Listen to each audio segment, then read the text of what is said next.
ini saya tanyakan apakah pledoi saudara sampaikan tersebut ada pledoinya dari penasihat hukum atau ada pledoi dari saudara dan penasihat hukum? Izin yang mulia, berhubung saya sama sekali tidak ada waktu untuk konsentrasi untuk membuat pledoi secara tertulis, tapi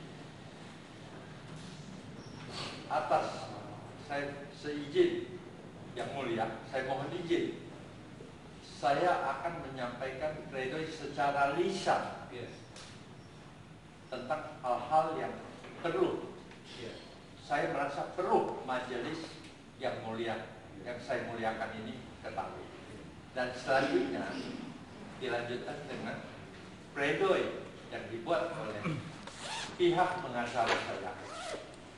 Dan perlu saya garis bawahi dan perlu saya sampaikan ke majelis yang saya muliakan bahwa tuntutan yang kami terima pada hari Senin kemudian dikerjakan dengan waktu 2 kali 24 jam atas tuntutan tebal 45 halaman, mudah-mudahan memenuhi rasa keadilan. Walaupun secara pribadi saya harus mengatakan saya kecewa, tapi saya harus menghargai majelis yang saya muliakan. Demikian yang mulia. Itu pembacaannya bagaimana kalau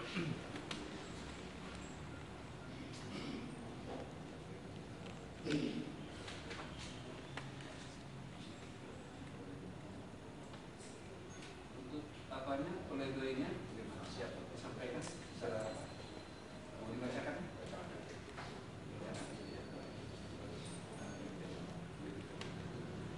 Tapi berikan waktu yang terlalu lama sampai 3 jam, tidak tahu sampai berapa lama? Pledoi yang dibuat oleh Enggak, kamu sendiri yang kamu singkat aja ya, tidak usah pakai panjang. Saya berikan waktu berapa menit? 10-15 menit ya, bisa ya? saya akan usahakan yang mulia karena saya tidak tahu apa yang Iya, karena kalau di otak nanti saya pulang-pulang terus sampai apa? 3 jam itu juga yang diucapkan kan? Enggak. Makanya saya berikan batas waktu kalau bisa, karena ini sudah sore juga, pengunjungnya banyak juga. 15 menit, kemudian itu membacakan pledoi itu sampai kira-kira mungkin ada 30 menit ya, sampai berkata. Nah, jadi untuk ini 45 menit, rumah ya, baca apa? Hal-hal yang diingat yang penting-penting saja. Ya, saya kira itu kalau itu silakan, saudara. terima kasih yang mulia majelis yang saya muliakan, saudara jaksa penuntut umum yang saya hormati, serta penasihat hukum yang saya banggakan. Saya sangat terima kasih atas kesempatan yang diberikan oleh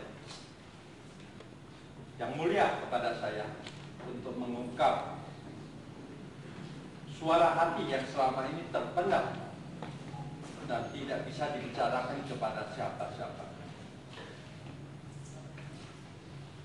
Sesungguhnya apa yang saya selaku terdakwa lakukan sampai saya didudukan dalam kursi persakitan ini adalah dampak daripada suatu perbuatan yang menurut saya, dan perbuatan apa tidak ingin saya sebutkan, perbuatan saya yang menurut saya yang mulia adalah demi keselamatan daerah Kabupaten Ketapang khususnya dan kepastian hukum di negara kita pada umumnya. Tetapi kenyataannya berbeda. Saya harus dihadapkan kepada kursi persakitan dan saya ikhlas menjalani. Karena apa? Karena saya yakin di gedung ini, gedung yang kita muliakan, masih ada keadilan. Saya tidak percaya dengan kata-kata orang lain yang mengatakan bahwa keadilan itu sudah mati. Saya berkeyakinan keadilan dan nurani majelis yang saya muliakan masih ada dan masih bekerja. Kedua, dalam pasal KUHP, salah satu pasal, saya tidak ingat pasalnya berapa. Apa yang saya telah perbuat di kabupaten ini, khususnya daerah saya sendiri, saya perlu menceritakan kepada Yang Mulia. Apa yang saya ceritakan ini bukan saya minta jasa, tidak, tapi sebagai bahan pertimbangan majelis yang saya muliakan tentang apa-apa saja yang telah saya lakukan. Saya coba berbuat hal yang terbaik untuk daerah saya, di mana leluhur saya berasal dari Kabupaten Ketapang. Di tahun 2001, mungkin semua pihak tahu, khususnya Pemda sendiri tahu, saya sangat simpatik terhadap Pak Mokes Effendi. Beliau selaku Bupati Ketapang. Adanya simpatik saya itu berpangkal pada kepedulian beliau terhadap banyak desa-desa yang terisolasi, tidak ada jalan, kalau sakit tinggal tunggu nasib. Dan saya juga sering diajak oleh yang beliau, Pak Mokes Effendi dan rombongan, untuk mengunjungi desa-desa yang terisolasi. Atas dasar itulah saya terpanggil untuk membantu beliau. Tawaran beliau untuk membantu bagaimana masyarakat kita ini bisa merdeka, mempunyai jalan.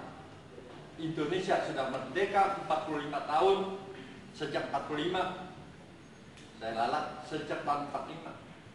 Tapi desa Cali, desa Teluk Pala, sampai tahun 2000 masih belum merdeka. Kalau ada orang sakit, tinggal tunggu terima nasib.